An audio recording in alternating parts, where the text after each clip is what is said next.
Assalamu alaikum. Do you want to sound like a native in your daily conversation? Then start by learning the phrases you need when using public transportation. So, Bismillah, let's start. Toplu taşıma, public transport. We're going to start with the phrases you need in the Otobüs and Dolmuş. Otobüs durağı nerede? Where is the bus stop? Fatih'e gidiyor mu? Does it go to Fatih? Kayaşehir'e gidiyor mu? Does it go to Kayaşehir? Şehir merkezine hangi otobüs gidiyor? Which bus goes to the city center? Bir sonraki otobüs kaçta geliyor? What time does the next bus arrive? Hangi otobüs binmem lazım? Which bus should I take? Kartım, okutur musunuz?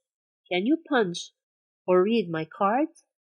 So when you are far and you need someone to punch your card in the otobüs, you say this sentence. Müsaade eder misiniz? Will you excuse me?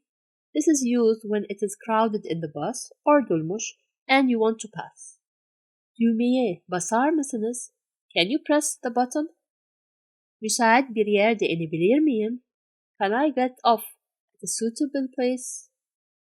İnecek var. Somebody wants to get off. Arka kapıyı açar mısınız? Can you open the door at the back?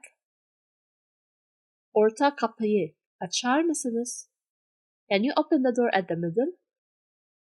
Kapıyı açabilir misiniz? Can you open the door? Son durak burası mı? Is this the last stop? Aktarma yapmam lazım mı? Do I need to transfer? Nerede aktarma yapmam lazım? Where should I transfer? Merkeze kadar kaç durak var? How many stops are there to the center? En yakın metrobüs durağı nerede? Where is the nearest metro bus stop? Gelince söyler misiniz? Use this sentence when you don't know your destination, exactly where, so you say it when you want the driver or a person to tell you when you arrive to your destination. Son metro kaçta kalkıyor? What time does the last subway leave or move? Son tramvay kaçta kalkıyor? What time does the last tram leave or move? Son otobüs kaçta kalkıyor? What time does the last bus leave? Para üstü alabilir miyim?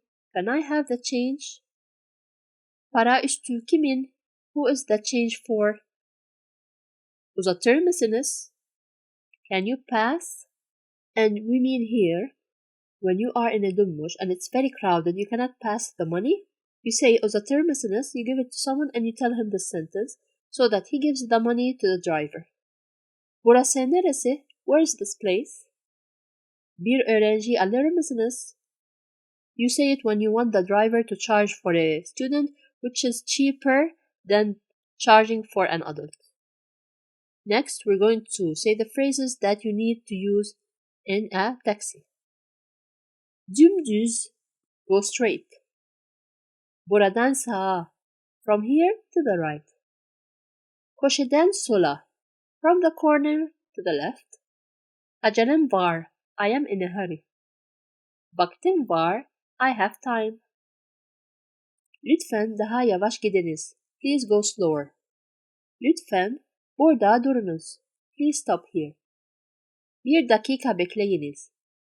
Hemen geliyorum. Wait a minute. I'll be right back. Bana bir makbuz veriniz. Give me a receipt. Bozuk param yok.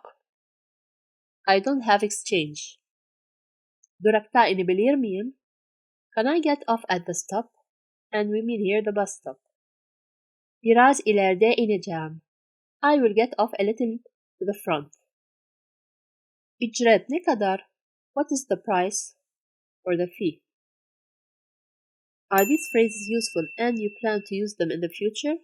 If yes, subscribe to the channel for more beneficial videos in the future, inshallah. Assalamu alaikum.